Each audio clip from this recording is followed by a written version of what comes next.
servidor, sino es como, hey, listo, ¿y dónde está el otro lado? O sea, el ser humano que va a estar experimentando esos tiempos de respuesta, ¿cómo se va a ver afectado? Yo miraría el estudio de Nielsen y diría, esto es, de más de 3 segundos el usuario se te va a desconectar de tu página. Claro. Siempre miras dentro de tu equipo y tu equipo eran expertos en JMeter, en K6, en Locust, y resulta que ya había una herramienta que soluciona todos tus problemas. Bienvenido a Efecto Performance. Soy John Osorio, Performance Test Manager, y te invito a cultivar cultura que trascienda roles, donde educamos, empoderamos y fomentamos colaboración, destacando la importancia de las pruebas de performance en el ciclo de vida de desarrollo de software. Ven y compartamos historias de éxito reales y exploremos nuevos aprendizajes. Efecto Performance, donde el performance se encuentra con la posibilidad en cada episodio.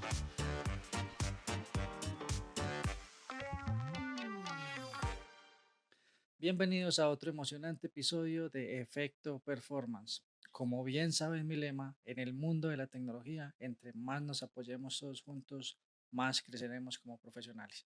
Mi nombre es John Osorio, Performance Test Manager, y en el episodio de hoy vamos a estar conversando de un tema muy importante. Ya lo hemos tratado en episodios anteriores y es el desarrollo continuo de habilidades en equipos de QA. Esto del entrenamiento continuo se convierte en muchas ocasiones en un tema muy importante y muy crucial para cualquier empresa. ¿Para qué? Para mantenernos a la vanguardia, adaptarnos a los cambios, estar al tanto de las tendencias, de las nuevas evoluciones y cómo el mundo del desarrollo de software, en especial en las pruebas de performance, evoluciona en estas tecnologías. Hoy tenemos un invitado súper especial. Él es Tech Director o Tech Director en Globant, con más de 14 años de experiencia en su labor profesional, específicamente en performance, en automatización, en pruebas de seguridad, pero también tiene experiencia en gerencia de proyectos, ha participado en temas de investigación y desarrollo. Bueno, es una persona muy enfocada con la capacidad de gerenciar, planear, diseñar, ejecutar, controlar, y puedo estar aquí 3 horas hablando de todas sus capacidades. Es un líder innato. Sin más preámbulos, bienvenido, parce Diego Juan. Hola John, un gusto estar aquí con vos y gracias por esa introducción. Eh, no, de verdad es un honor estar aquí compartiendo este espacio con vos. Muchas gracias. No, muchas gracias, parce, a vos por aceptar mi invitación.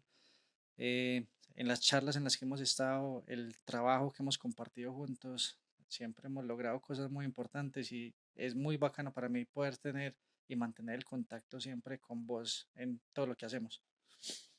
Que pueden venir con ideas nuevas, pueden venir con preguntas que lo obligan a uno a investigar y a crecer. Entonces, eh, mantener el contacto con todas las personas con las cuales uno ha tenido una muy buena experiencia laboral, es ese networking que en el mundo actual y yo creo que principalmente en el mundo de la tecnología es muy importante mantener.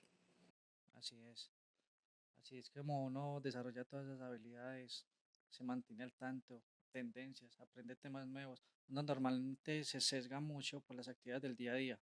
Cuando uno interactúa con otras personas, como que se le abren a uno las puertas o la mente para otras cosas, temas que vos estés haciendo que ya a mí nunca se me hubiera ocurrido hacer, o temas que estés estudiando, bueno, en fin. Pero hoy vamos a hablar de eso un poquito en este episodio. Pero antes de empezar el episodio, Parce, te tengo dos preguntas muy importantes, que son las dos preguntas estándar que tengo para esta primera temporada. La primera pregunta es, ¿quién es Juan Camilo Uribe? Uy, es una pregunta donde me puedo gastar, John, la hora que tenemos para esta, para esta reunión. Eh, no, yo soy una persona que me considero muy apasionada por lo que hago. Intento siempre meterle pasión y amor a todo lo que hago. Soy muy ingeniero. Yo soy una persona que va a tomar una decisión y coge una hoja de Excel y empieza a poner pros, contras o todas las variables que tiene que es importante evaluar. Eh, Me encanta aprender, me encanta enseñar el conocimiento en general, compartirlo, transmitirlo, también recibirlo, mantenerme actualizado.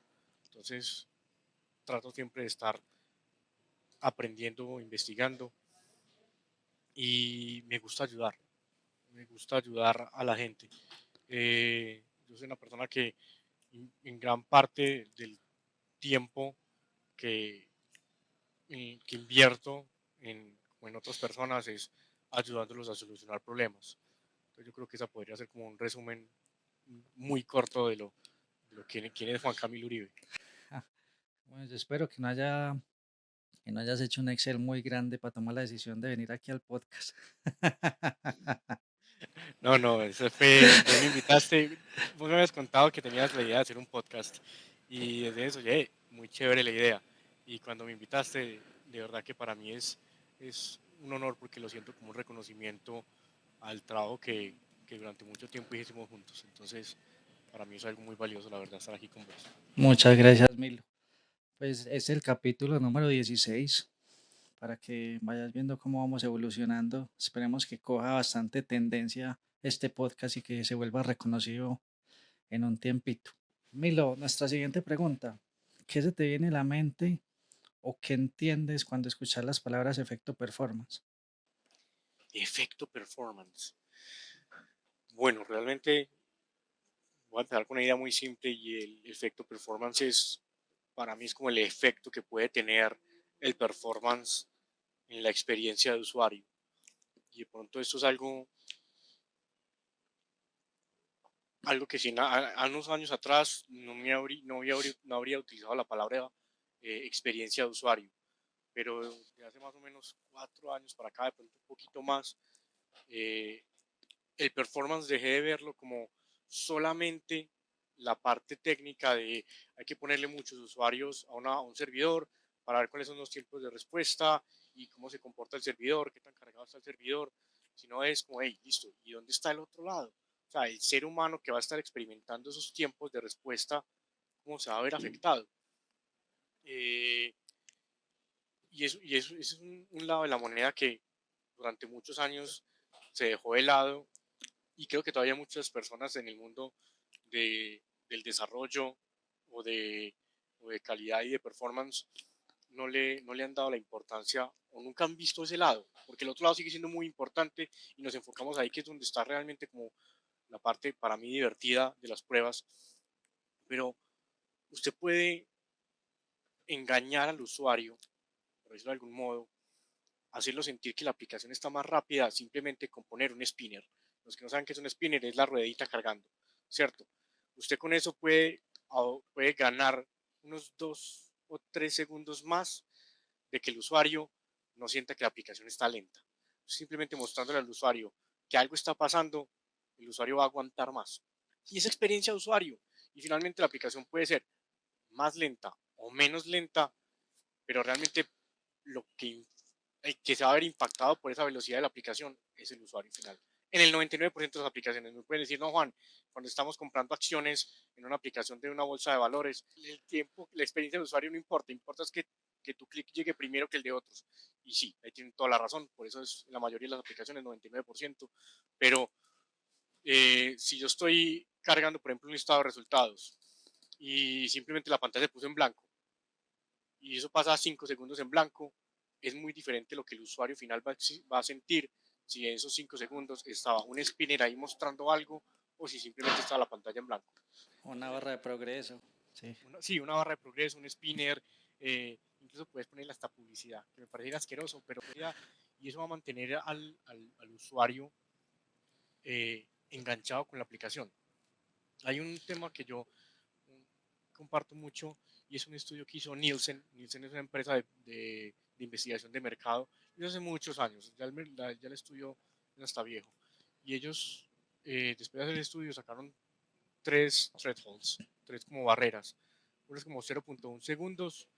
Si algo se demora 100 milisegundos, que es 0.1 segundos, el usuario siente que es inmediato, ¿cierto? Entonces él dio clic y si demoró entre 0 y 100 milisegundos, el usuario siente que fue inmediato. Si después creo que la siguiente barrera creo que es un segundo, eh, el usuario siente que todavía hay un flujo de pensamiento. La tercera son 3 segundos y después de 3 segundos el usuario se empieza a desconectar.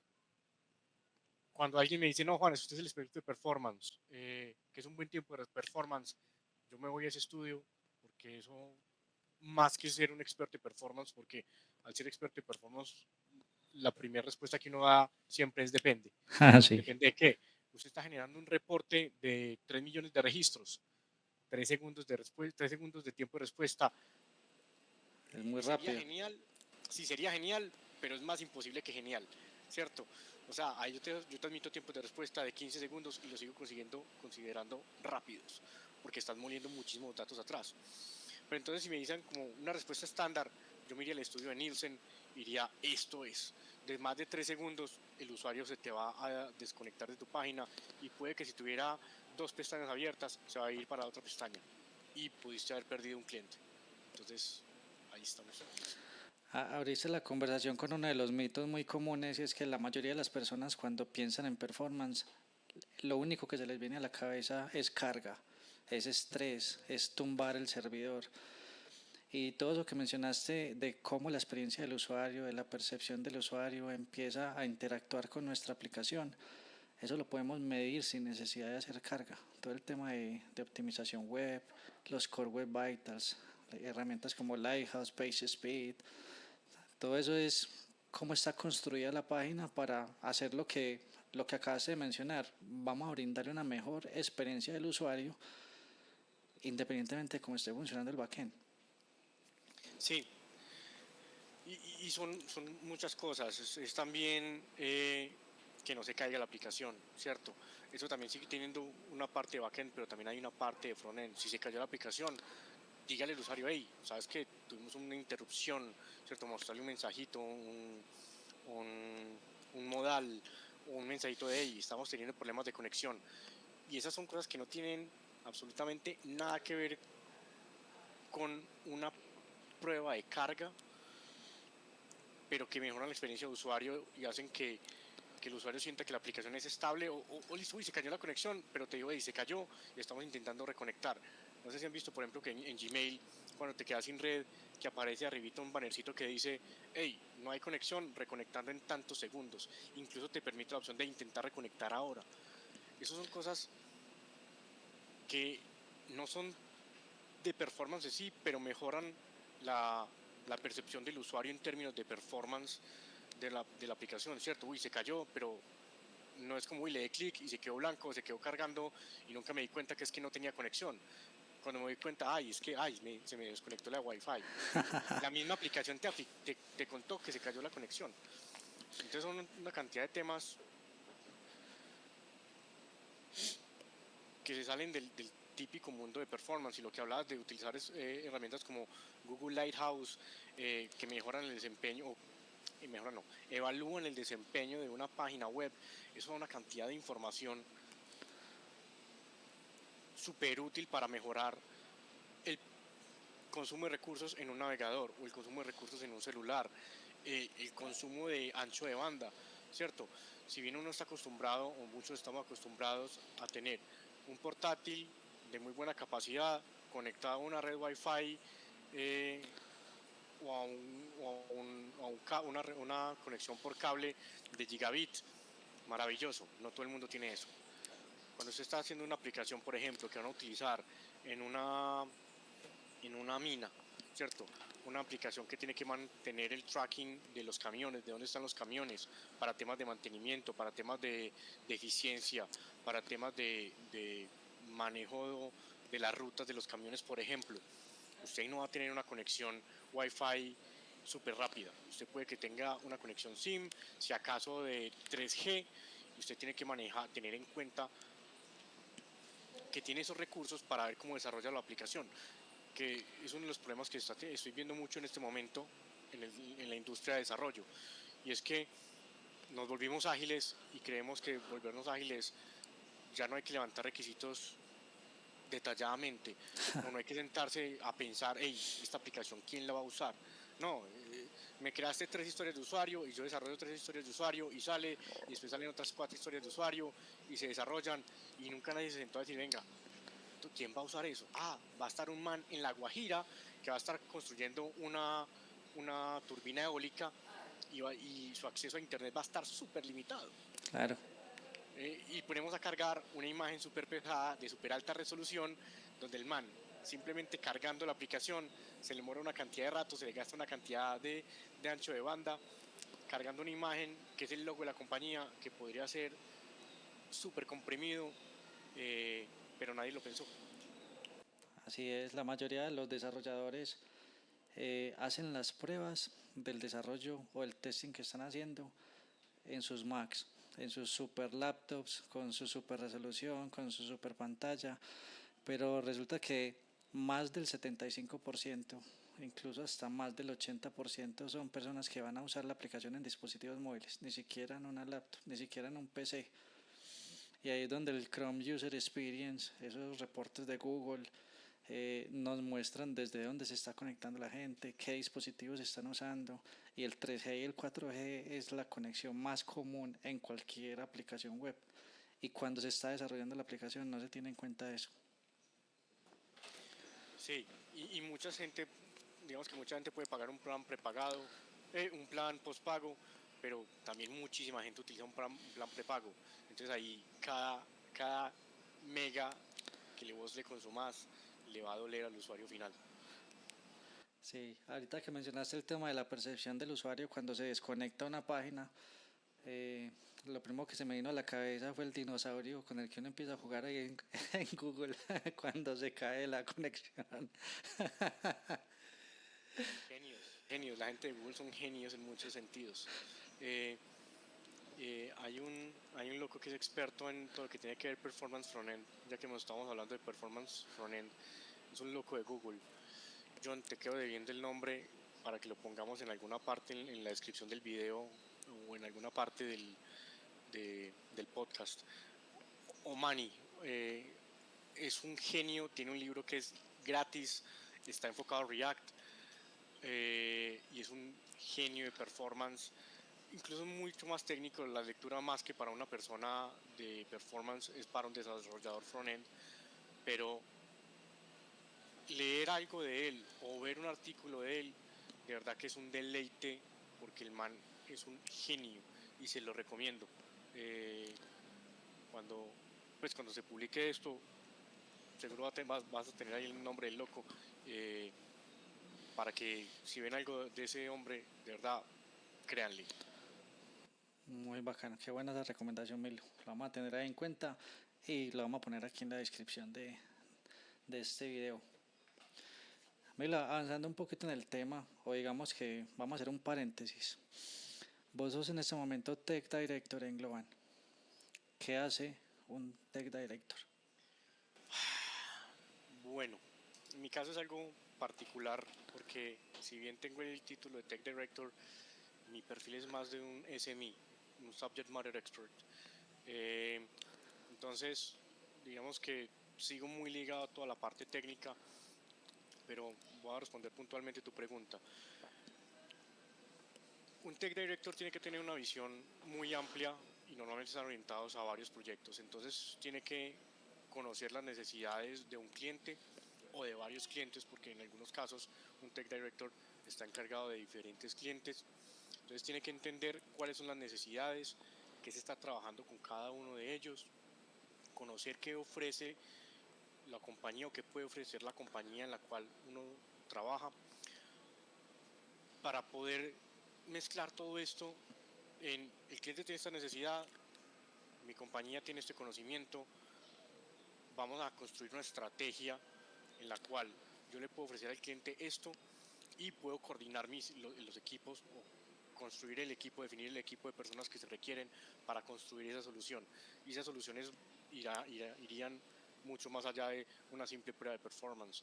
Puede ser: listo, vamos a enfocarnos en algo de calidad, entonces puede ser un equipo donde hay una persona experta en performance, pero necesitamos a alguien de infraestructura para que ayude con algo del análisis de servidores, y sería muy interesante poder contar con un experto, digamos que es una aplicación en Java que está con problemas de performance, entonces contar con un experto en Java que pueda ayudar a proponer soluciones o a desarrollar las soluciones específicas para esa aplicación, después de que con unas pruebas de performance se encuentren cuáles son los problemas y cuál es la causa raíz de estos problemas. Pueden ser temas mucho más amplios, como: tengo en este momento un cliente que está teniendo unos problemas en un proceso en específico. Entonces, ir a entender el cliente, entender cuál es el proceso y ir y con un grupo de expertos, un arquitecto, por ejemplo, diseñar una solución de, de principio a fin para el cliente, que puede ser el desarrollo de una aplicación o el desarrollo de un componente que conecte dos aplicaciones. Entonces, a nivel de Tech Director, uno ya se desliga mucho de su especialidad, que en este caso la mía sería performance, y empieza a interactuar ya con otras tecnologías o con otras especialidades, desarrollo, infraestructura, se mezcla con algo de business analyst porque tiene que entender las necesidades de negocio del cliente. Claro. Hay mucho tema de management de equipos de personas, entonces alguien está teniendo un conflicto con otra persona, entonces uno debería entrar ahí a ver cómo puede solucionar el problema. Muchas veces siento que soy más como un consejero espiritual o consejero de relaciones, porque es como el parte, digamos que una de las cosas que yo considero que me llevó hasta acá a un puesto de director es saber negociar mucho. Y hay una publicidad que salía mucho en YouTube y era estos masterclass, y era un loco que había sido negociador del FBI en temas de rehenes. Y él decía, todo en la vida es una negociación. Usted va a pasar una calle y eso es una negociación. Y si uno se pone a pensarlo detalladamente, él tiene algo de razón en ese sentido. Cuando vos vas a pasar una calle, vos estás negociando con los carros que vienen en qué momento pasar. Claro. O si el carro se va a detener, sí, entonces yo puedo pasar. Entonces, desarrollar las habilidades de negociación y comunicación es muy importante. Entonces, cuando yo digo que me he vuelto como consejero espiritual de muchas personas, es porque llega una persona que está en uno de mis equipos y tiene problemas con otra persona del equipo o con el cliente. Entonces, muchas veces, bueno, vení, contame cuál es el problema que estás teniendo y por qué no lo tratas de esta forma, por qué no te comunicas de esta forma, porque un caso puntual, había una persona que estaba en un proyecto y entró otra persona y esta otra persona estaba trabajando muy individualista, entonces no estaba comunicando la información, entonces a mí me empezó a tener muchos conflictos porque una persona no comunicaba. Entonces el consejo en este caso fue, bueno, establece esos espacios para que se pueda comunicar. Claro. Resulta que la persona realmente no era que estuviera teniendo, que le gustara trabajar aislada, sino que no tenía como esos espacios para comunicar qué era lo que estaba haciendo. Al generar estos espacios, la otra persona, la que pidió el consejo, al generar estos espacios de comunicación el trabajo en equipo de una mejoró significativamente y el equipo, ya como equipo, empezó a trabajar mucho más rápido y mucho más eficiente. Entonces uno empieza a desligarse, yo no lo he dejado, yo sigo con un pie y una mano amarrado. Entonces por eso soy más SME, pero gran parte del trabajo administrativo está orientado en identificar necesidades del cliente con el conocimiento que tengo y con social networking, con las personas que conozco. Tengo un problema que donde yo tengo algo de conocimiento pero no soy un experto, llamo a esta persona que es un experto en esta tecnología o en esta herramienta, vení para acá, tengo este problema, ¿cuál es el mejor approach? Precisamente ayer tuve una reunión con una persona de Brasil y un experto en front de Uruguay, que incluso de pronto lo recordaste, Federico Querecki, de Globant. No. Un genio en front, estamos teniendo una necesidad puntual de un cliente en pruebas de performance para front, que no encontramos como cuál era la mejor forma. Entonces sumemos a un experto en front y digamos que con él ya pudimos construir en conjunto una solución para el cliente. Entonces se basa uno en el conocimiento que uno tiene, pero también en las personas que conoce para construir una solución para los problemas que tenga un cliente, tenga un proyecto, ¿cierto? Los problemas que uno vaya encontrando o un proceso. Y finalmente en todo proyecto los proyectos se forman por personas. Ya cuando estuviste mencionando ese tema de ser consejero de relaciones, es parte también de mi día a día. estar pendiente. Las personas sufren mucho por inteligencia emocional cuando interactúan con otras personas y no se conocen a sí mismos, entonces cuando reaccionan a un tema emocional dentro de su jornada laboral, afectan a otros y impacta la comunicación, impacta, es que este man yo no me lo aguanto, este man me está hablando así, este man me está hablando así, entonces ¿por qué me pusieron ese PM que me está haciendo micromanagement? O este man está sufriendo de ausentismos y bueno, es un mundo. Sí, yo cuando me preguntaste cómo me definía, una de las definiciones fue muy ingeniero y eso es uno de los grandes aprendizajes o una de las áreas donde he tenido que crecer mucho, porque yo siempre he sido muy ingeniero, muy matemático eh, y al ir creciendo profesionalmente cada vez aparecían más temas administrativos o más temas de trabajar con más personas. No era Juan Camilo desarrollando un script solo que solamente tenía que comunicar con el cliente, con una persona del cliente. No, ya Juan Camilo se tiene que relacionar en el día fácilmente con 20, 30 personas. Y hay que fortalecer, hay que crecer en toda esa parte de soft skills eh, y de inteligencia emocional. Eh, Mucha gente dice, no, yo quiero ser líder, yo quiero ser líder, yo quiero ser líder. Y cuando empiezan a tener problemas, empiezan a tratar mal a la gente, o llegan y se estresan y no saben qué hacer, Exacto. entonces entran en un shock. Eh, y ahí es cuando uno dice, quieres ser líder, pero te faltan muchas de las habilidades que realmente un líder tiene que tener. Un líder, por ejemplo, las habilidades que uno tiene que tener es aprender a ser calmado. Y cuando el mundo se está incendiando, uno tiene que ser así como el perrito, ¿no? Tratando de estar calmado para ver cuál es la mejor solución. Claro, pensar con calma para poder tomar la decisión acertada. Sí. Milo, ahora que ya empezamos a hablar de equipos, de personas, entrando en el tema de nuestro episodio, implementar el desarrollo continuo para que todas esas personas desarrollen las habilidades que se necesitan en un equipo de testing, también interactuando con desarrollo, interactuando con DevOps como infraestructura. ¿Qué iniciativas has implementado para garantizar ese desarrollo continuo en un equipo? Bueno, es una muy buena pregunta. Eso pues, es muy gracioso. Siempre me río cuando el entrevistador dice, eso es muy buena pregunta, diciendo yo. Pero bueno, la pregunta es muy interesante porque cuando yo empecé a liderar personas, nadie me dijo, hey Juan, así se lideran personas o así se lidera un equipo. Eh, y yo he sido muy organizado como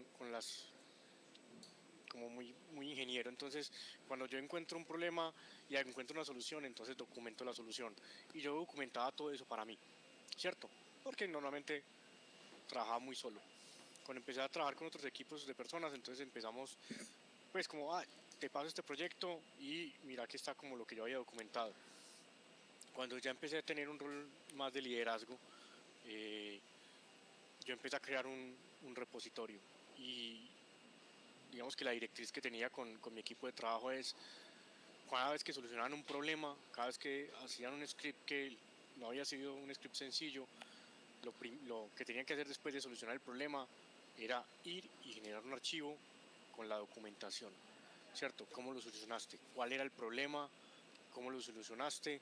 ¿Y qué otras cosas de pronto pudiste haber probado que no funcionaron? Porque como esto no funcionó, también puede ser muy útil porque puede que se presente un problema similar y la solución que en algún momento funcionó ya no existe. Aquí hay otras soluciones que podría probar o que finalmente podría descartar, ¿cierto? Entonces empezamos a generar un repositorio centralizado de información. Eh, Inicialmente era como más como solucionar un problema, listo, documente el problema, documente la solución. Después, cuando alguien aprendía una herramienta nueva, es como, hey, listo, chévere, la aprendiste, prepárate una charla. Y digamos que el video de la charla y la presentación de la charla también se empezaron a almacenar en este repositorio. Y se arma una base de conocimiento. Sí, una base de conocimiento. ¿Cuál es el problema con las bases de conocimiento? ¿O cuál ha sido como el problema porque inicialmente esa base de conocimientos la empecé a construir, era chiquita, ¿cierto? Y en algún momento nunca pensé en como, hey, hay que hacer esto de forma organizada, hay que crear un índice o algo para buscar. Entonces ya encontrar algo en esta base de conocimiento que es gigante es un problema. Entonces mi consejo en este momento, ya mirando hacia atrás, es listo. Cree una base de conocimiento y cree como un tipo de índice donde usted pueda poner como, hey, estas son las, no sé, las 500 entradas que tenemos en la base de conocimiento, estas son las palabras clave por cada una de esas entradas. Porque inicialmente fue muy buena solución. En este momento el índice está en la cabeza de Juan Camilo. Entonces alguien me dice, hey Juan, tengo un problema con esto. Y yo listo. Yo entro a Google Drive, yo sé que más o menos dónde lo guardé o con qué palabra se llama el archivo, lo busco y se lo mando, ¿cierto? Pero la idea es que cualquier persona, independientemente de Juan Camilo, pudiera entrar a la base de conocimiento y decir, uy, tengo este problema, teclean alguna parte y ahí le aparecen los resultados como un mini Google dentro de la base de conocimiento, para que no haya una dependencia de nadie, que eso es otro de los problemas que muchas veces se tiene. Y es como, no, es que John es el experto en esto, y chévere que John sea el experto en eso, pero si John se va a la compañía, o si John está enfermo, o John está en un proyecto donde está al 200% y no te puede atender, Se lleva todo el conocimiento. exacto. Sí, eso es como lo inicial de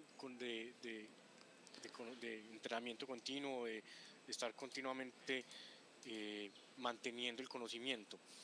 Otro tema importante es estar revisando blogs de tecnología, ¿cierto? Uno no se puede desligar del resto del mundo. Puede que tengas un equipo de expertos, genios todos, increíbles todos, trabajando en proyectos súper diversos. Trabajando haciendo performance en cascada. Sí. O salió una nueva herramienta, salió K7, ¿cierto? La evolución de K6 y resulta que nosotros veníamos trabajando felices con otras herramientas y en todos los blogs empezaron a hablar de K7 y nadie se metió con K7 porque nadie la conocía. No, venga, ahí salió K7. Hey, ¿quién tiene algo de tiempo para hacer una prueba de concepto? O si tengo algo de tiempo, venga, vamos a hacer un script para ver esta herramienta. Y resulta que esa herramienta te soluciona, va a ser muy amable, el 20% de los problemas que estabas teniendo en un proyecto. Y nunca la habías visto porque dejaste de mirar hacia afuera.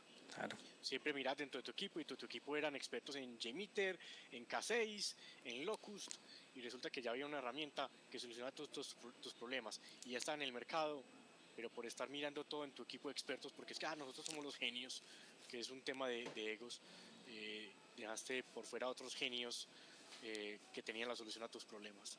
Entonces hay que estar también mirando hacia afuera de vez en cuando.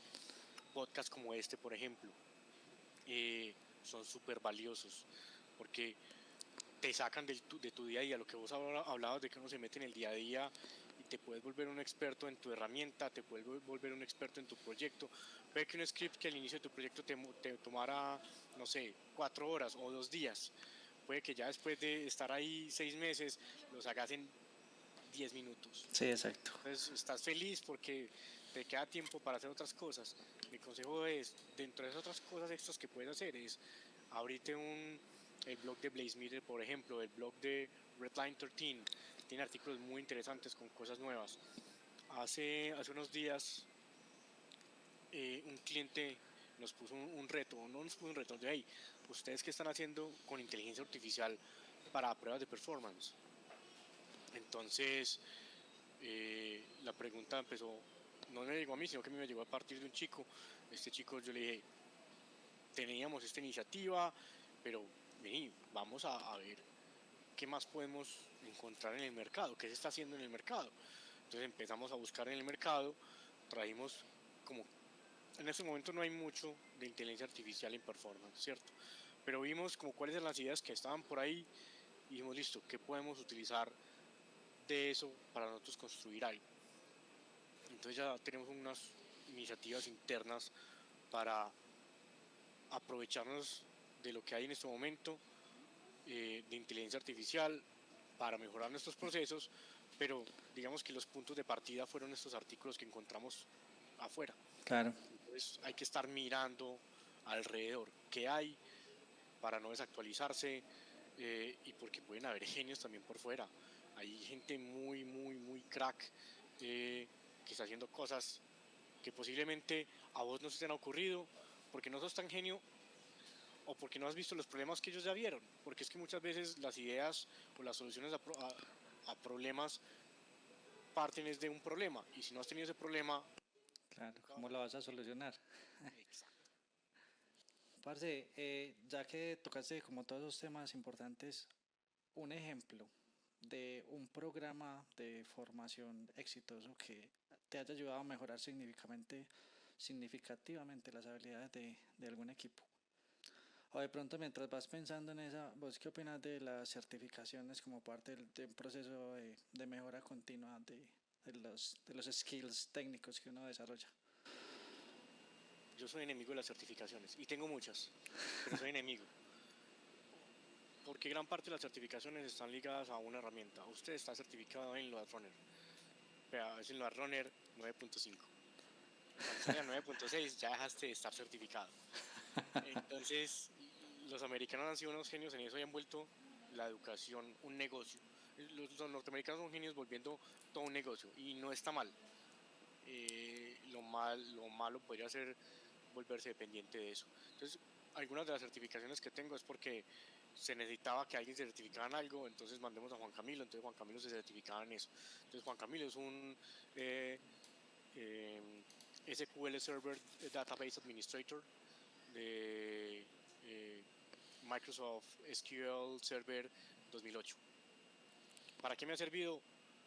Nunca he construido una base de datos en SQL Server en mi vida, nunca. Las he construido en otros motores de bases de datos. Pero ¿para qué me ha servido? Para entender mucho de cómo funciona un motor de base de datos por debajo. Cosas tan locas como, si usted quiere mejorar el desempeño de una base de datos donde el almacenamiento está en un disco duro de los viejitos, no de estado sólido, usted puede hacer particiones para que los datos estén almacenados en los cilindros exteriores. Los cilindros exteriores se leen y se escriben mucho más rápido que los cilindros interiores, por un tema de velocidad radial.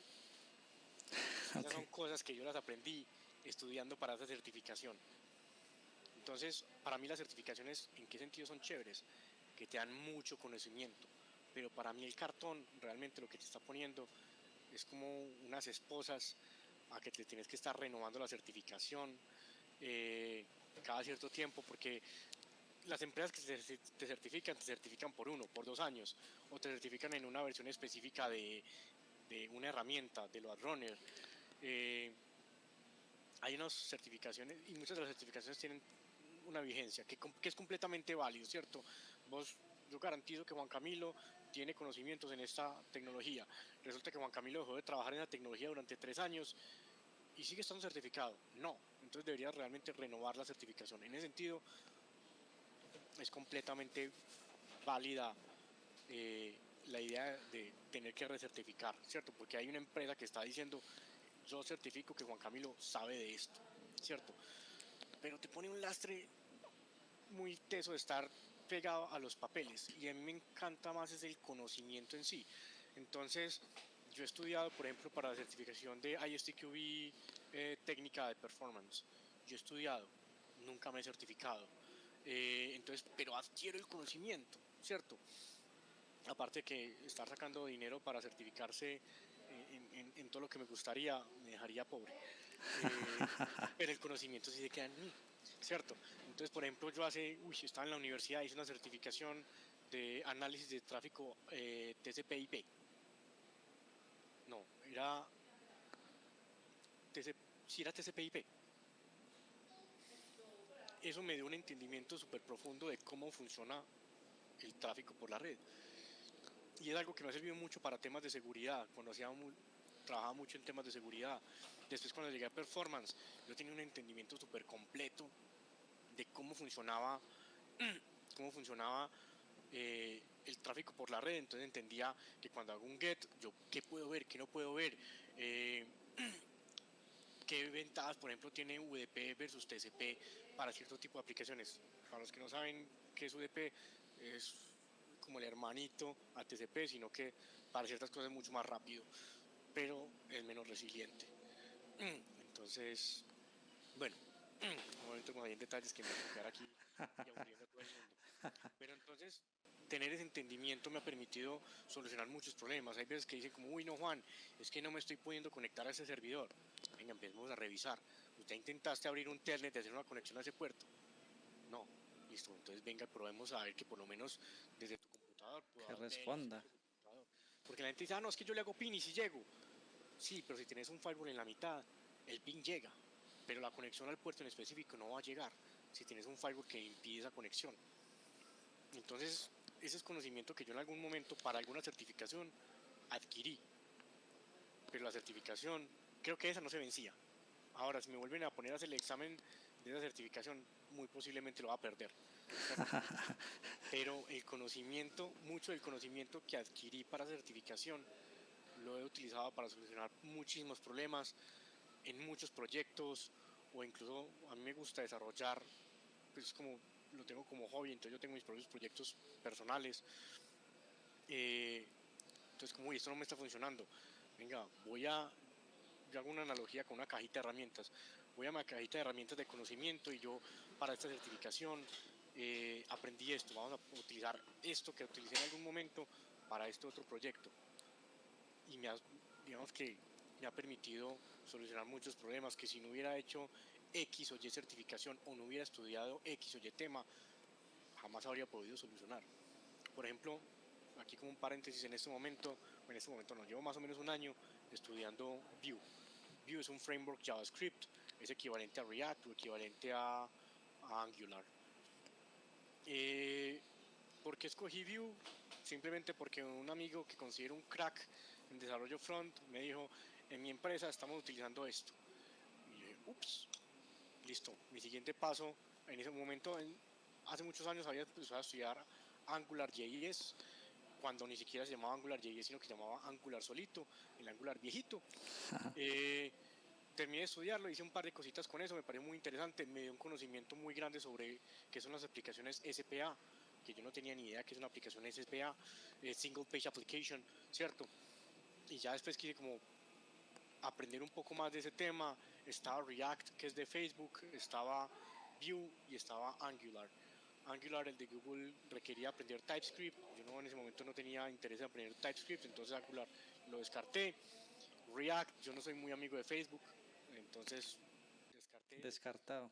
descartado. Y decían, parte de la publicidad de Vue es como, nosotros tomamos lo bueno de Angular y tomamos lo bueno de React y creamos un nuevo framework. Y llevo un tiempo estudiando, me ha dado mucho conocimiento más profundo de cómo funcionan las aplicaciones SPA, cómo funcionan los componentes, que muchas de las aplicaciones modernas que se construyen en este momento se construyen a partir de componentes. Entonces, si yo me siento a hablar con un desarrollador frontend, tengo mucho conocimiento para entender el que está haciendo y me va a permitir plantear una mejor solución para unas pruebas de performance o cosas tan sencillas. Y esto es un ejemplo, no me acuerdo exactamente cuál fue el problema. Me acuerdo que estaba en la oficina un día que me tocó salir tarde, eran, no sé, 7 de la noche. Fui, llevé mi pocillo a La cocina. la cocina, lo lavé y cuando me volví todavía había un desarrollador front sentado rascándose la cabeza. Pues tenía cara de preocupación y le pregunté como, hey, bueno, ya está muy tarde, ya para la casa. No, Juan, tengo aquí un problema y no lo he podido solucionar, llevo aquí toda la tarde. Y le pregunté, contame, ¿de qué es? Y llegó, me explicó. Y en algún momento, en algún proyecto, o en alguno de mis proyectos personales, o en algún proyecto en el que había estado trabajando, habíamos tenido un problema que sonaba parecido. Y le dije, hey, probate esto. Y me fui. Cierto, ya estaba tarde, le dije, probate esto. No sé si la solución a tu problema. Suena parecido a un problema que yo tuve. Al otro día me encontré con él y me dijo, marica, me salvaste. Lo que vos me dijiste Eso era. me solucionó el problema. No soy experto en frontend. el man sí es un experto en frontend, pero está encontrando un problema que jamás se había encontrado. Y esta fue un destornilladorcito de la caja de herramientas que en algún momento lo aprendí y lo guardé ahí. ¿De dónde salió? De una aplicación de algo que estuve estudiando, o de alguna certificación que estudié, o de un problema que enfrenté atrás, sí, en algún proyecto en el pasado. Entonces, las certificaciones, como idea de certificación de tener cartones, no me gusta, en parte porque es como lo veo en muchos sentidos como un negocio, pero el conocimiento que vos adquirís es el que uno tiene que decir, pucha, es el que vale. Me encanta hacer cursos, sin decirte mentiras, en Udemy puedo tener fácilmente unos 30 cursos comprados, no todos los he empezado. Aparte de eso, había una plataforma que llamaba como Purple o algo así, hizo un curso, creo que la única publicidad de YouTube que ha tenido, bueno, que ha tenido como una influencia fuerte en mí, era un curso de Node.js, hace muchos años. Enseñaban a construir una aplicación solamente utilizando las librerías de Node.js. Y eso está muy interesante, no sé, valía $20, $30, los pagué, lo empecé a hacer, en algún momento me tocó parar de hacerlo, pero me dio un conocimiento súper profundo en Node.js y era lo que yo estaba buscando. Todo el mundo estaba hablando de Node.js, una tecnología entre comillas nueva, y este man empieza literalmente hablando de la historia de Node.js, de dónde nació Node.js, del loco que en algún momento dijo, yo voy a coger el runtime de Google Chrome, lo voy a sacar de Google Chrome y lo voy a poner como un servidor, como un servidor, no era un servidor, pero como un runtime en el cual yo pueda ejecutar código JavaScript en el backend. Y el man en algún momento, cuenta este loco, fue de una conferencia en Google de lo que él hizo. Y nadie le paró bolas, todo el mundo decía, este man, ¿para qué voy a correr código JavaScript en el backend? Eso no tiene ningún sentido. En este momento, una de las cosas que más está moviendo y que más terreno le ha quitado a Java, a PHP, a .NET, Es Node.js. Node.js. Y hay muchas empresas que han montado, se han migrado completamente a Node.js. Por un loco que tuvo una idea súper volada. Y esto lo aprendí ahí. Y este man enseña que usted no tiene que utilizar, y si en este momento se volviera Next, por ejemplo, que es un framework, y me puedo estar equivocando, es un framework de JavaScript para backend. No tienes que utilizar eso para construir un web service sencillito. Si quieres hacer, bueno, lo vas a hacer más rápido, utilizas, espérate,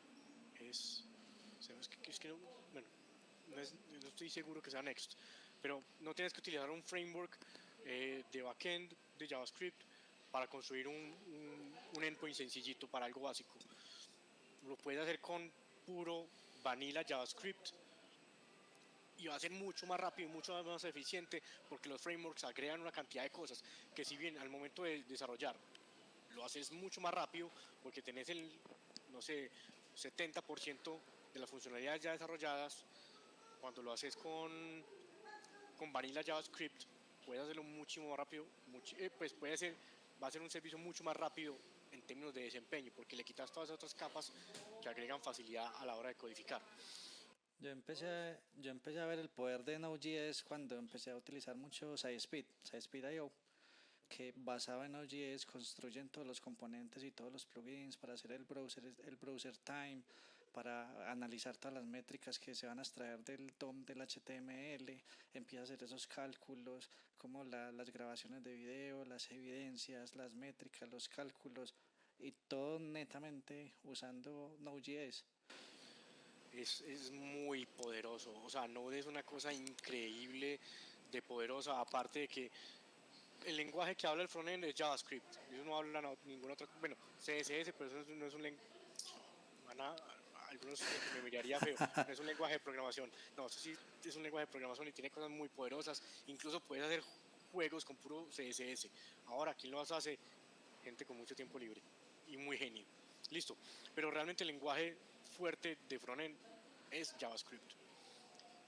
Y la parte del backend también es el mismo lenguaje Entonces la comunicación entre uno y otro es súper transparente, o sea, punta de JSON, eso se parsea súper fácil, una línea te lo parsea perfectamente, y si la base de datos es en un MongoDB, por ejemplo, también el almacenamiento se hace en el mismo formato, entonces ahí tienes todo un stack tecnológico que habla el mismo lenguaje prácticamente. Entonces Node se está comiendo el mundo, no se lo va a terminar de comer. La gente que desarrolla Java va a tener su pan debajo del brazo el resto de su vida, no se preocupen. Pero JavaScript sí realmente le hizo un hueco muy grande, que incluso creo que ha hecho que estos mismos lenguajes, no creo que no. JavaScript ha hecho que lenguajes como Java evolucionen. Por ejemplo, con la programación funcional. Es algo que empezó fuertemente. No empezó en JavaScript. Los puristas me querrán corregir. No empezó en JavaScript, pero JavaScript fue uno de los que empezó a verse muy fuerte el tema de programación funcional. Y unos años después a Java le tocó empezar a actualizarse y a meter programación funcional dentro de Java. Entonces, digamos que ha traído cosas muy buenas al mercado JavaScript y sus evoluciones en Node. Me desvié muchísimo del tema. Entonces tengo muchos cursos comprados en esta plataforma, también en Udemy, en Peerpal. Tengo por ahí otra plataforma, creo que es en Coursera, donde también vi un curso súper interesante. Y los voy haciendo poco a poco. Eso es conocimiento. Puede que yo no me vaya a volver un desarrollador Node, no lo soy y no tengo intenciones de volverme un desarrollador Node, pero me da una cantidad de conocimiento y entendimiento de cómo funcionan las cosas, que cuando hago una prueba de performance, yo estoy entendiendo que, por ejemplo, Node.js corre en un solo hilo. Pero vos puedes atender muchas peticiones. Sí, pero solamente tenés un hilo. Hay una tecnología que se llama Web Threads o algo así, que ya es algo que ya te permite tener como otros hilos dentro de Node, pero la idea básica de Node y la idea básica de JavaScript y cómo corre JavaScript en un navegador es un solo hilo, y por eso existen las promesas. Entonces yo te puedo hablar con mucha propiedad, sin ser un experto, pero te puedo hablar con mucha propiedad de promesas. ¿Y por qué existen en JavaScript? Porque entiendo que JavaScript se ejecuta en un solo hilo en el navegador. Claro. Y eso como lo adquirí yendo a charlas de programación JavaScript, de frontend, haciendo cursos de Node.js. Entonces, hay muchas cosas, hay cursos gratis que vos te puedes bajar, hay muchos cursos gratis de Global University, de Udemy, que son gratis y son introductorios. Usted no tiene que volverse un experto en todo, porque uno, no va a tener tiempo suficiente, y dos, puede que el 99% de lo que aprenda no le va a servir para nada, pero tener un conocimiento en muchísimas cosas. Posiblemente cuando llegues a un proyecto nuevo te vas a encontrar con una tecnología de la cual ya habías estudiado algo. Entonces cuando hables con el desarrollador, cuando hables con el technical lead, Vas a hablar el mismo lenguaje. vas a hablar el mismo lenguaje, o por lo menos es como no vas a ser un experto hablando inglés, ¿cierto? Y vas a entender todo, pero si te dicen exit, no es éxito, ¿cierto? Es salida, ¿cierto? El chiste de Open English. Sí. Vas a tener como algunas palabras que te van a permitir entender más fácilmente de qué te están hablando. Justo hoy estaba hablando con una chica que está trabajando, una QC manual que está trabajando en un proyecto de SAP, y me decía que la gente de SAP no habla de deployments o de salidas a producción o algo así, sino que hablaba era de realizes. Ok. O así. Entonces, cuando yo ya vaya a hablar con una persona en SAP y me hable de realizes, ya sé que me estás hablando de como de una salida a producción. Entonces, listo.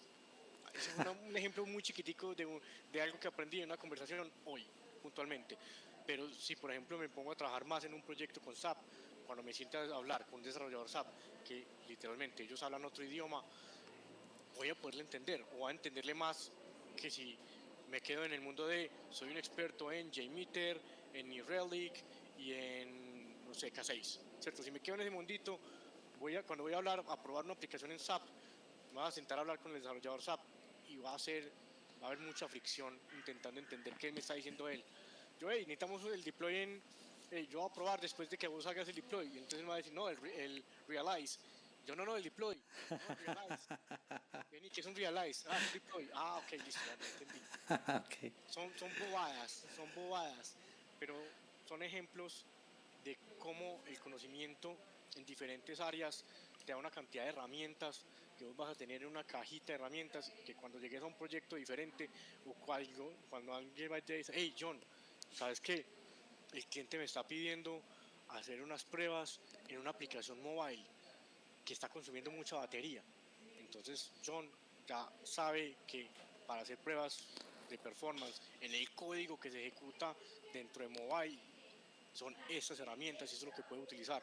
Y no es como, no, sí, yo voy a grabar con JMeter las peticiones que hace el celular y voy a hacer unas pruebas de performance. Vení, ¿eso cómo te va a medir el consumo de batería que tiene el celular? No, estás como decimos aquí en Colombia y en Antioquia, meando fuera del tiesto. O sea, estás apuntando hacia donde no es. Así es. Mira, haciendo un recap de todo lo que hemos estado conversando hoy en el episodio, en temas de educación continua, crear una base de datos de conocimiento, empezar a interactuar con otras personas, hacer los cursos, el conocimiento que se absorbe de las aplicaciones, perdón, de las certificaciones. Has hablado de temas de inteligencia artificial, siendo tester, tech director o especialista en performance, security y automation. Has hablado mucho de conocimiento en desarrollo front, en red. Digamos que todo eso hace parte de un proceso continuo que no todas las personas viven de la misma manera. Cuando estás interactuando con equipos, ¿cómo les ayudas a crear esa cultura de autoestudio, de autoaprendizaje? Que todo lo que me acabaste de mencionar, que vos lo ves como un valor agregado en tu conocimiento para saber cómo interactúas con diferentes proyectos o con diferentes personas, ¿cómo le transmitís eso mismo a tu equipo? Que tengan como esa cultura de aprendizaje, que a no todo el mundo le gusta estudiar, o el tema del autoestudio no es para todo el mundo. Yo soy realmente, me considero malo en eso. Si le digo a la gente como, hey, léete este artículo, ¿cierto? Y les comparto cosas, pero no lo he hecho y creo que me estás dando aquí un feedback o me estás permitiendo aprender algo y es que de pronto debo impulsar un poco más ese tema del autoestudio en mis equipos de trabajo y te lo agradezco. Mira, yo como te dije, les comparto conocimiento, entonces tenés esta debilidad, te comparto este artículo, tenés esta habilidad, te comparto este artículo. Me gusta mucho sentarme con las personas y hacer una charla, puede ser uno a uno o uno a muchos, hablando de un tema en específico. No me las sé todas, entonces muchas veces les digo, sabes que este tema no te puedo hablar de este tema, o te puedo hablar solamente un pedacito de este tema, tendría que prepararlo, tendría que investigarlo para poderte hablar más. Pero entonces,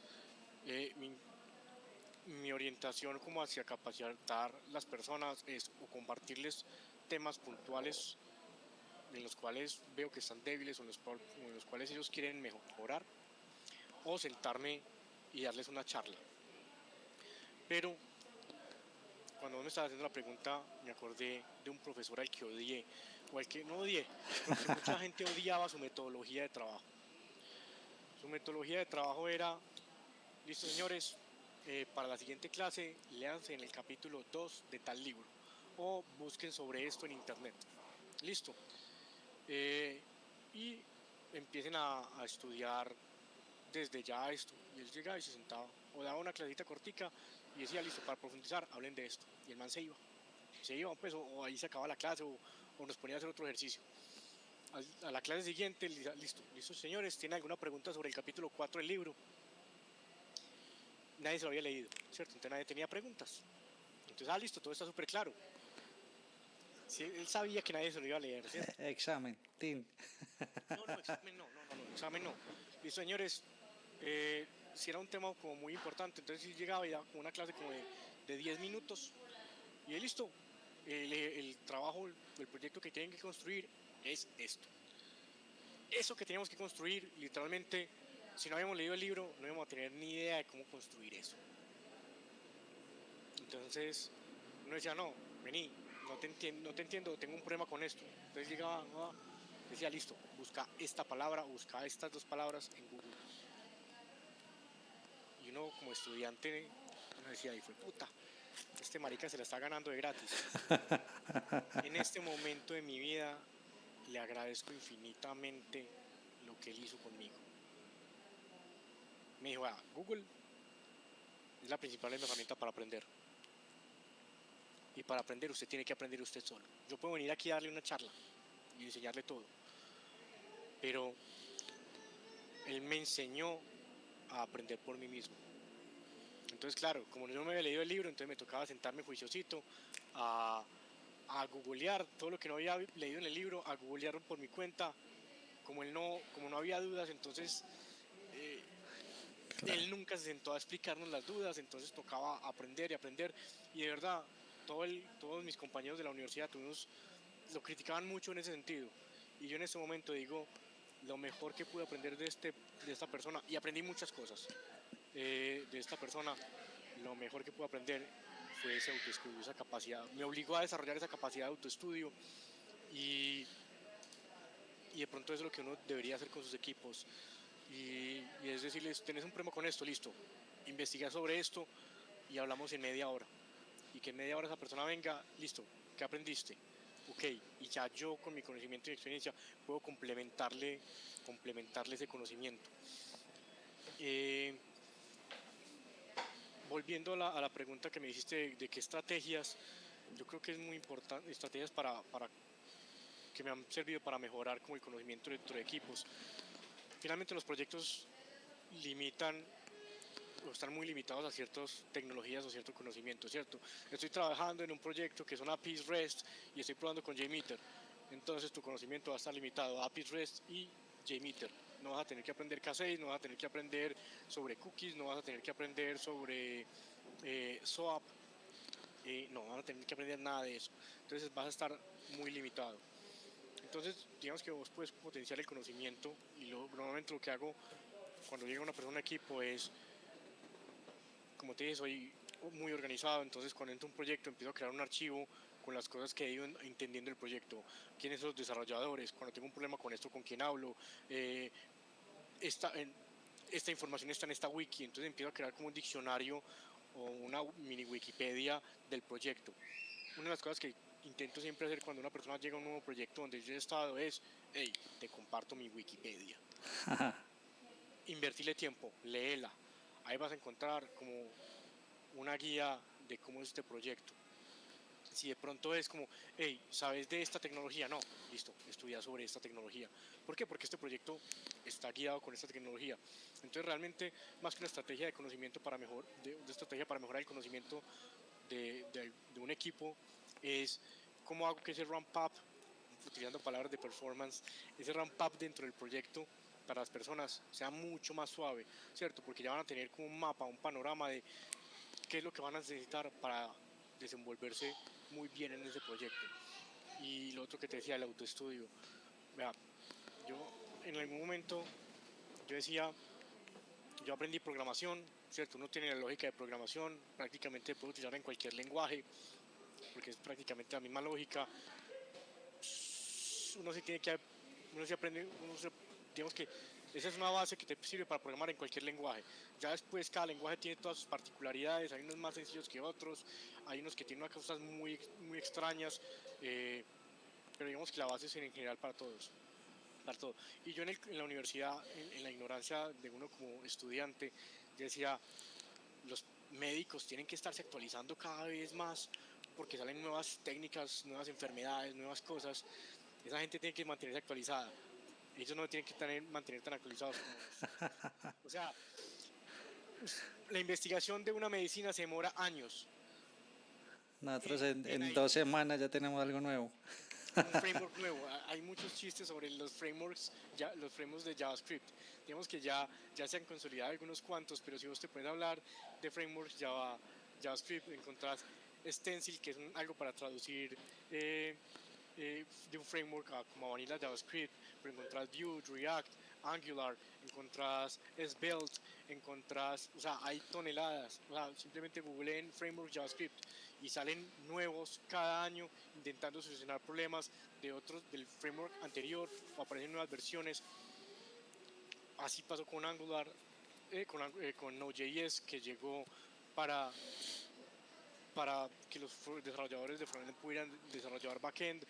También así pasó con la nube. La nube empezó con servidores virtuales de AWS, EC2, y ya vos encontrás EC2, S3, encontrás diferentes tipos de bases de datos, Aurora, bueno, toneladas de cosas. O sea, uno ya se mete a ver el listado de los servicios que ofrece Amazon y uno ni siquiera uno se aburre de hacer scroll down. Ya hay una lista gigante. O sea, tanto hasta que ya con código puedes crear una infraestructura. Que eso es una cosa increíble. Y eso estás hablando de pronto de Terraform. Pero hay otros lenguajes superiores a Terraform, más tesos que Terraform, que todavía no se han generalizado. Lo estuve conversando con un amigo que es un CloudOps genio, y me estuvo hablando de eso y estuvo dando una charla de ese lenguaje que está por encima de Terraform. Son cosas que hace Sí. un año atrás, hace 2 años atrás no existían. Entonces nosotros, si usted quiere ser un buen ingeniero de tecnología, por volverlo súper genérico, no de performance, no un cose manual, no un desarrollador, no, si usted quiere ser bueno, tiene que estar dedicándole, yo voy a ser muy buena gente, 1 hora semanal a leer algo de tecnología, y se va a estar quedando atrás, pero por lo menos vas a estar entendiendo qué está pasando en el mundo. Conocer tendencias, todo eso. Milo, ya estamos llegando al final del capítulo. A mí me gustaría como dar una conclusión de todo este tema del aprendizaje continuo. Hace poco también estuve entrevistando a Esteban Molina, como con él fue con el que empecé a aprender el tema de performance. Él me recordó una de las situaciones que nos pasaba mucho al principio cuando teníamos errores, y él digamos que me mencionó algo a lo que concluí, que el nivel de experiencia que vos tenés como profesional no se debe a la cantidad de conocimiento que vos tengas, sino a la velocidad con la cual resolves los problemas que te aparecen. Esa expertise, esa experiencia, al principio cuando nosotros estábamos juniors haciendo performance o haciendo testing, encontramos un error, listo, tómese sus horas buscando en Google qué le pasó, tin. Si ese error más adelante te volvía a salir, ya sabías por qué te había salido y lo corregías en un menor tiempo. Entonces, ligando eso a la capacidad de autoestudio, de estar enterado, de estar en conferencias, de leer blogs, cosas que el 99% del conocimiento que hay en internet te enseña cómo hacer las cosas, pero ninguno te enseña cómo resolverlas cuando tengas problemas en eso que aprendiste. Ahí es donde la experiencia te ayuda a desarrollar ese expertise. Entonces, ligando el desarrollo continuo con la experiencia y con la capacidad de resolver errores, digamos que es como la conclusión de cómo deberíamos nosotros estar interactuando con este tema del conocimiento. Sí, yo agregaría, bueno, agregaría no. Eso que vos decís me recordó una discusión que tenía con unos compañeros. Uno era un arquitecto Java, el otro era un senior, un software designer y un senior Java developer, y yo desde el punto de vista de performance estamos hablando que es el seniority. Decía, pero es que puede haber un desarrollador muy bueno en Java, o sea, está certificado en Java y es muy bueno, pero ¿qué lo hace a uno un arquitecto? ¿Qué lo hace a uno un subject matter expert? O sea, esos diferentes niveles de seniority que han inventado en la industria realmente, ¿qué los define? Y los define ese tema de la velocidad, ¿cierto? Cuando uno tiene mucha experiencia, uno ha caminado ya tantos caminos que cuando vos ya te encontrás X problema, vos ya decís, yo ya lo vi o vi algo similar. Y entonces mucha gente dice, no, pues que la experiencia, el seniority no debería estar ligado como a los años de experiencia. Y de cierto modo sí está muy ligado a los años de experiencia, pero también a la cantidad de proyectos o a la cantidad de caminos en los que has estado y en los que has enfrentado. Y vos puedes tener, vos decís, tengo todo el conocimiento, todos tenemos acceso a Google, tenemos acceso a la mayor base de conocimiento del mundo en la historia de la humanidad que se llama Internet. Entonces vos simplemente tecleando encontrás toneladas de respuestas a tu pregunta. Pero la experiencia de seleccionar de los resultados el correcto o empezar a descartar, este link, no, este no sirvió, esto no sirvió, este es bueno, o decir, hey, esta página es muy buena, aquí seguro va a encontrar una buena solución o algo que me acerque a la solución, eso no te lo da el volumen de conocimiento que tengas, esa velocidad para encontrar un problema, como lo decía Esteban Molina, eso es la experiencia. Y eso solamente se gana con qué? Con kilómetros pedaleando en pruebas de performance, con kilómetros pedaleando en automatización de pruebas, con kilómetros pedaleando en el mundo de la tecnología. Así es. Mire, Iba, para terminar, voy a tocar un punto de dolor muy sensible para muchas personas, ya que estamos hablando de resolver problemas, de experiencia, de velocidad, de todo eso. Resulta que me ocurrió un problema. Abro internet, abro mi Chrome y le pregunto a ChatGPT cómo solucionarlo. ¿Qué opinas vos de esa forma en la que se está usando la inteligencia artificial? A mí me parece muy chévere. Por ejemplo, en algún momento estaba teniendo problemas en un contenedor de Docker y llevaba un rato muy largo googleando. No soy experto en Docker, o en ese momento no era, bueno, tampoco me considero experto. Tenía muy poco conocimiento. Ya después hice un curso de Docker para no volver a cometer esas ñañadas. Y llevaba un rato dándole vueltas a eso y no me da la solución, no me da la solución. Y un compañero me dijo, marica, ChatGPT. Y yo como, venga pues muéstrame cómo funciona eso. El loco llegó, abrió su ChatGPT, puso el problema, organizó el prompt, porque ya llevaba un tiempo trabajando con ChatGPT, entonces dijo, no, aquí tenemos que poner esta palabra, aquí tenemos que extendernos a, aquí tenemos que explicar un poquito más. Le dio enter, vomitó el código, yo lo copié, lo pegué y esa cosa funcionó. Y yo dije, bueno. Entonces, ChatGPT te da mucha velocidad para cosas sencillas. En algún momento yo dije, listo, y empecé a usarlo. Últimamente no he estado utilizando tanto porque no he tenido como la necesidad, bueno, sí lo he estado utilizando, pero no para temas técnicos, para otros temas. Pero entonces empecé a utilizarlo y dije, listo, vamos a empezar a hacer retos con esto. Necesito que me desarrolles un componente en Vue que haga esto y esto y esto. Y me vomitaba el código. Copiar, pegar, ejecutar. Fallaba. Ok, puedo corregir un poquito mejor el prompt. Después de estar mejorando el prompt unas, no sé, 30 veces, dije, este componente yo lo habría escrito solo, a mano, en menos tiempo del que me gasté corrigiendo el prompt. Entonces el primer problema, que muchas veces entonces nos volvemos dependientes de un ChatGPT y se nos olvida que podemos ser incluso más rápidos con nuestro conocimiento haciendo las cosas. Ese es uno. Segundo, está el tema de las alucinaciones de ChatGPT. Es un tema que desde el principio se ha hablado. Ese man se inventa cosas. Entonces se puede estar inventando soluciones que no son reales. Sí, tal cual. Entonces puedes estar diciendo como que ay, el pato está aquí y empieza a disparar para allá y ya 2 horas disparando para allá y después es que el pato está en otro lado y ChatGPT se inventó algo. Ese es el otro. Otro problema, los juniors están felices utilizando ChatGPT. En algún momento en una entrevista alguien me contó que le puso un problema, se le estaba olvidando al chico cómo hacer una línea de comando. Entonces le digo, ay, qué pena, ¿puedo googlear cómo se hace esa línea? El entrevistador le dijo, sí, estaban compartiendo pantalla y el chico no abrió Google, el chico habló ChatGPT, no puso la pregunta puntual sobre la línea donde le estaba poniendo problemas, sino que copió y pegó el problema que el entrevistador le había puesto. Eso le vomitó un código, el chico copió y pegó el código y no le funcionaba el código. El chico estuvo intentando un rato muy largo que el código le funcionaba y finalmente el entrevistador le dijo, hey, en tal línea tenés que poner esto. El chico llegó, lo cambió y dijo, ay, listo, sí, ahí ya funciona. Bien, loco, sos un man muy teso escribiéndolo a ChatGPT, pero no entendés lo que te está respondiendo y si te responde algo mal, no sos capaz de solucionar los problemas. Entonces ChatGPT para algunas cosas es súper bueno, te agiliza mucho, pero si te vuelves dependiente a lo que ChatGPT, o sea, si te vuelves dependiente a ChatGPT, estás frito, completamente frito. Así es. Porque es como, no, yo soy un experto manejando carro y llegas a un país donde no hay carros. ¿Qué haces? Ya, no servís para nada. Suerte, suerte. Me gusta mucho ChatGPT. Estuve trabajando con BART no me gustó tanto, me siguen pareciendo mejores las de ChatGPT, las respuestas de ChatGPT. No he trabajado con el de Amazon, no he trabajado con Copilot,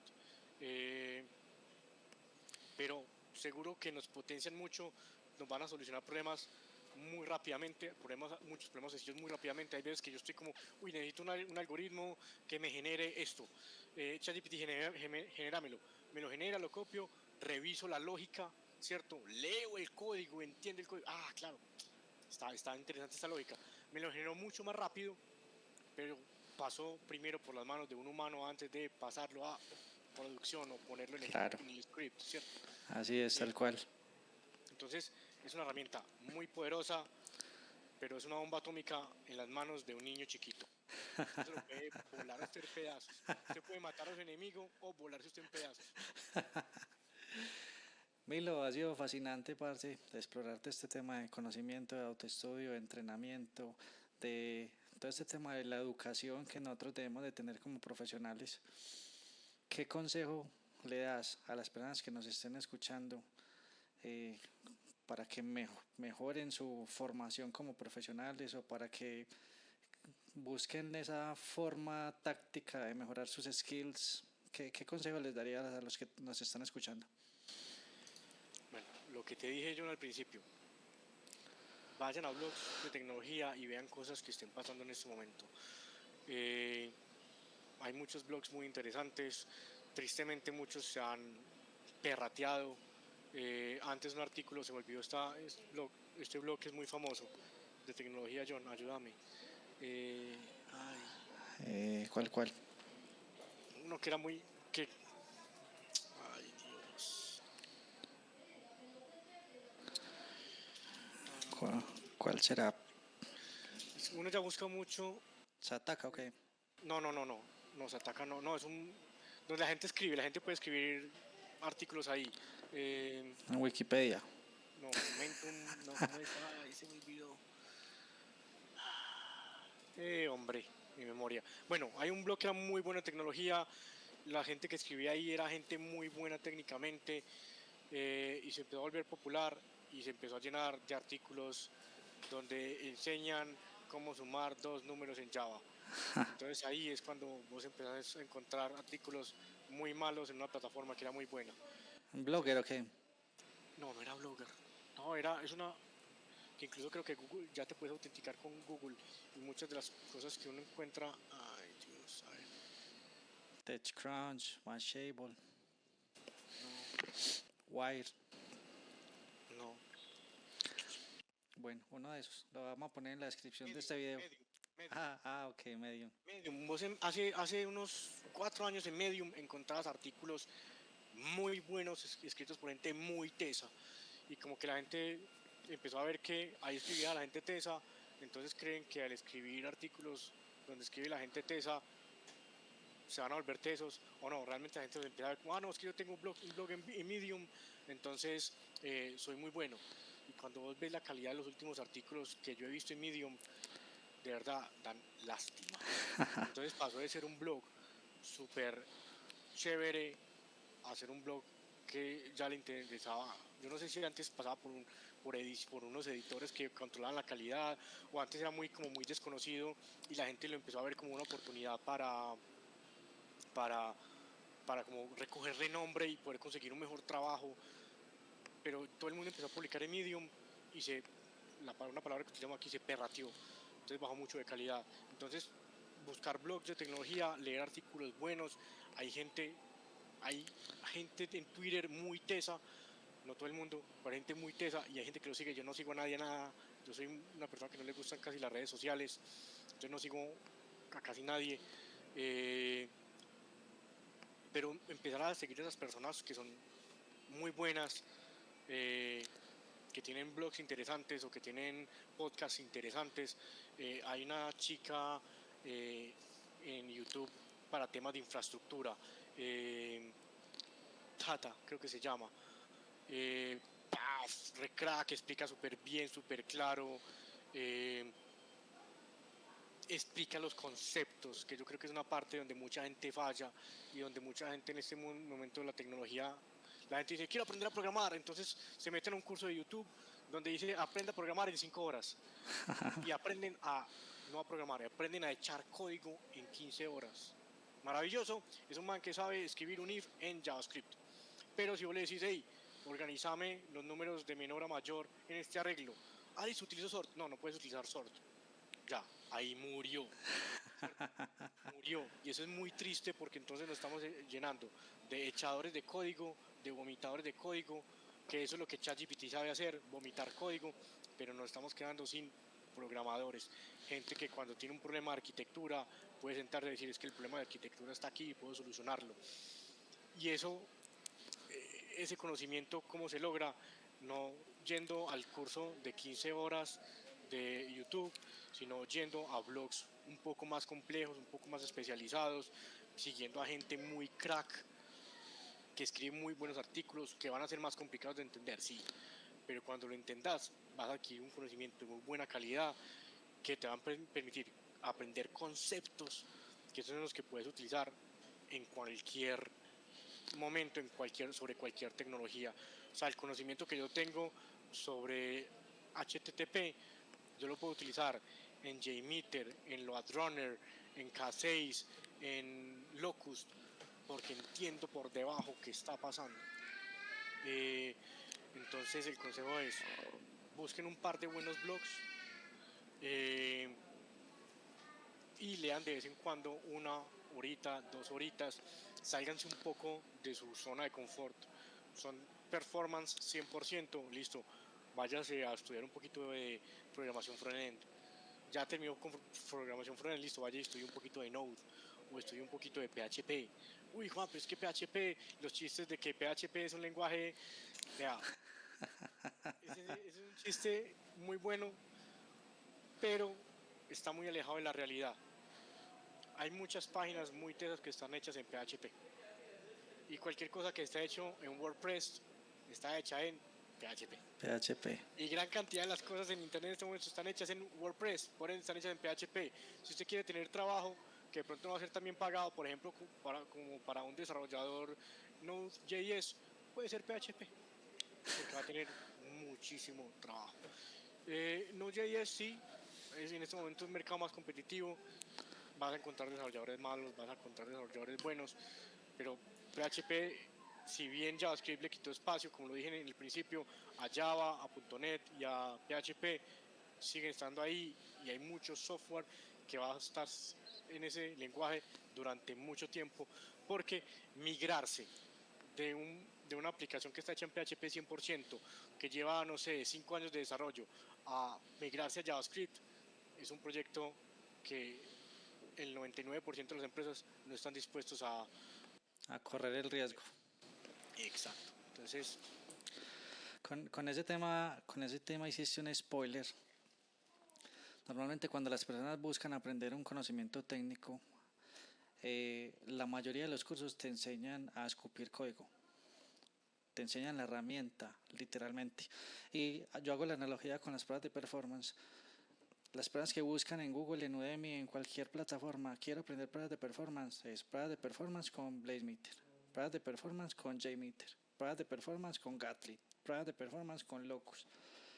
Pero ninguno, y no he visto el primero, que te enseña a crear una planeación, a definir objetivos, a levantar requerimientos, a planear la concurrencia, a modelar la carga, listo, la herramienta es importante, pues la herramienta es solamente la etapa de diseño. Después de que diseñes el script, lo ejecutes, bueno, ¿qué métricas me devolvió? ¿Cómo voy a analizar esas métricas? Esas métricas que me está dando la herramienta, ¿para qué me sirven? Después, ¿cómo voy a integrar eso con observabilidad, con monitoreo, con telemetría, con instrumentación? ¿A quién le voy a hablar después de los resultados de esa prueba? ¿A un desarrollador, a un DevOps o a una persona de marketing o a un gerente? Todo ese conocimiento que te acabé de mencionar va a ser el material de mi próxima mentoría de performance, que cuando este capítulo esté en vivo, posiblemente esa mentoría ya esté rodando en producción. Les voy a enseñar a todas las personas los fundamentos para adquirir las habilidades necesarias para realizar un proyecto de performance. No para hacer performance, sino para crear un proyecto de performance, desde la planeación hasta los resultados, desarrollando no solo las habilidades técnicas, sino las habilidades blandas para que aprendas a crear estrategias, a hacer planeación, a interactuar con las personas, para que como un business analyst sepas cómo tenés que construir el proyecto. Y basado en esos fundamentos vamos a escalar el conocimiento técnico en herramientas, en tecnologías, con Grafana, con New Relic, con Dyna3, con Dynamics, con JMeter, Locus, Gatling, con todo. Va a ser un paquete completo en donde cuando vos tengas ese paquete vas a estar en una comunidad con todas las personas que tienen ese mismo conocimiento para que hagas networking y potencies tus habilidades. Entonces es el trabajo de mi último año poder entregar esa mentoría. Genial, John. Me parece muy chévere y me parece un trabajo muy importante el que estás haciendo. A mí, ese tema yo también, a ver, también a veces que he buscado como, listo, ¿qué hay en internet? En algún momento tenemos que entrenar a algunas personas, me puse a buscar qué hay en internet. Uno lo que encuentra es, aprende a utilizar esta herramienta. Y es como, aprende a utilizar una pistola. Y aprender a utilizar una pistola no te vuelve policía. O sea, está pero lejos de ser policía.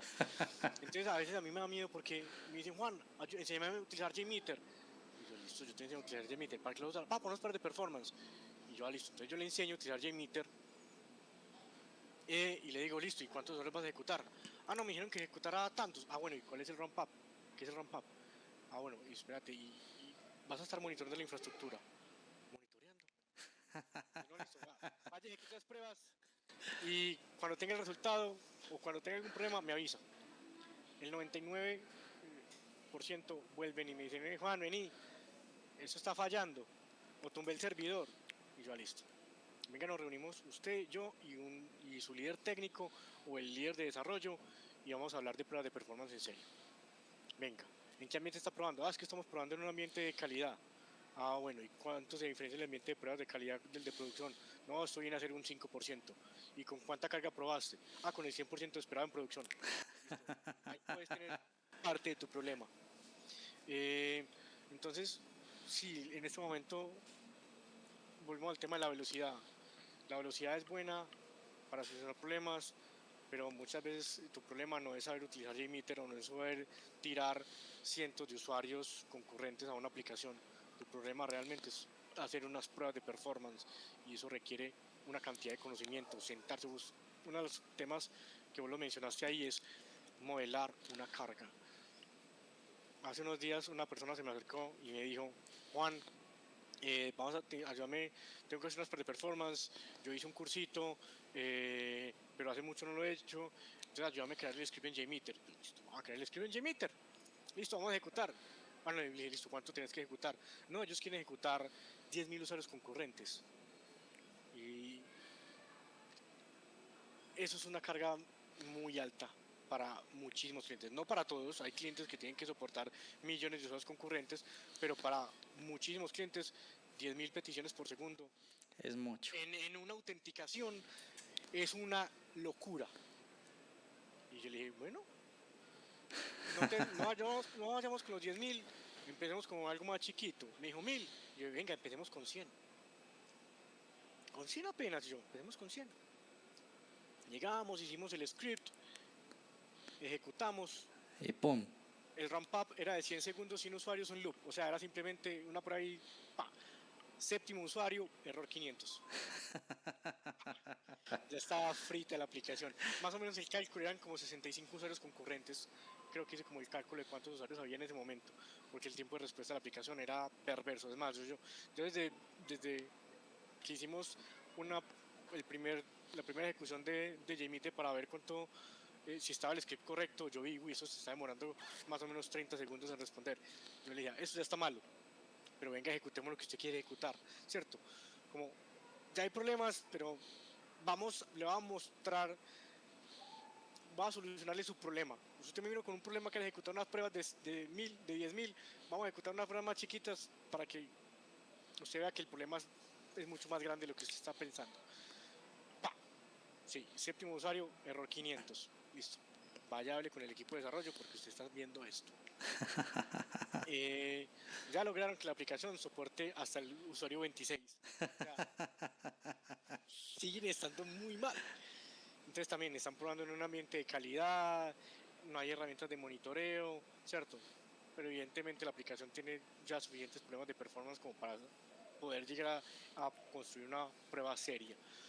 Y el problema es que esos 10.000 creo que jamás los van a alcanzar, ¿cierto? Aparte que ya es un número muy loco. Y la gente deja de lado eso. O llegan y dicen, no, es que el equipo de desarrollo me dijo que era este número. Vení, usted sentarse a pensar, es una aplicación, no sé, que van a utilizar una empresa de 100 empleados y vamos a utilizar una concurrencia de 100 usuarios concurrentes. En algún momento te sentaste a pensar que los 100 usuarios de toda la empresa van a estar conectados a la aplicación al mismo tiempo. O sea, ahí no hay una persona yendo a un baño, ahí no hay una persona en una reunión, no hay una persona tomándose un tinto, no, todos están conectados así, dando clic al mismo tiempo. Eso no tiene ningún sentido. Y nadie se sienta, o nadie no, la gente que no sabe de performance, pero les piden hacer una prueba de performance, no se sientan un minuto. Es que es un minuto, en un minuto vos decís, sabes que esto no tiene ningún sentido. 100 usuarios concurrentes en una empresa que tiene 100 personas, eso no tiene ningún sentido. Y te aseguro que muchísimas personas se irían a ejecutar la prueba con 100 usuarios concurrentes porque preguntan por la población en vez de la concurrencia. concurrencia. Así es.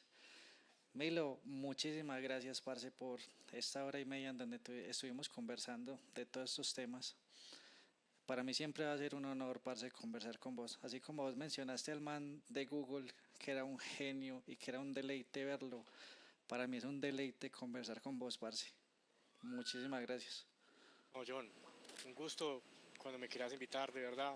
A mí me encanta, como te dije, transmitir conocimiento. Y porque siento que con eso le estoy como devolviendo al mundo algo de lo que el mundo me ha dado a mí, porque yo no he sido como la persona que ha creado conocimiento, no, todas las cosas que yo he dicho es porque las he leído, las he aprendido en proyectos, las he aprendido de otras personas, haciendo cursos, como te dije, cursos de Node, cursos de back, de front, de diferentes tecnologías, de programación funcional. Entonces, esta es como mi retribución al mundo de lo que él me ha dado. Muchas gracias, Milo, parce. Gracias por la invitación, de verdad, también para mí es un honor que me hayas invitado a compartir este espacio con vos. Muchas gracias, Milo, y a todos ustedes oyentes, muchas gracias por unirse a nosotros en Efecto Performance. No olviden suscribirse a este podcast para que no se pierdan y conozcan las enseñanzas y experiencias de nuestros próximos super invitados. En este proceso, cuando aprendemos de las experiencias de las personas que ya recorrieron el camino, es mucho más enriquecedor. Y si buscas contenido un poco más técnico de Performance Testing, suscríbete a mi canal de YouTube, John Performance IT, y descubre de este emocionante mundo sobre las pruebas de performance y la evolución en la tecnología. Nos vemos en el siguiente capítulo. Hasta luego. Preview.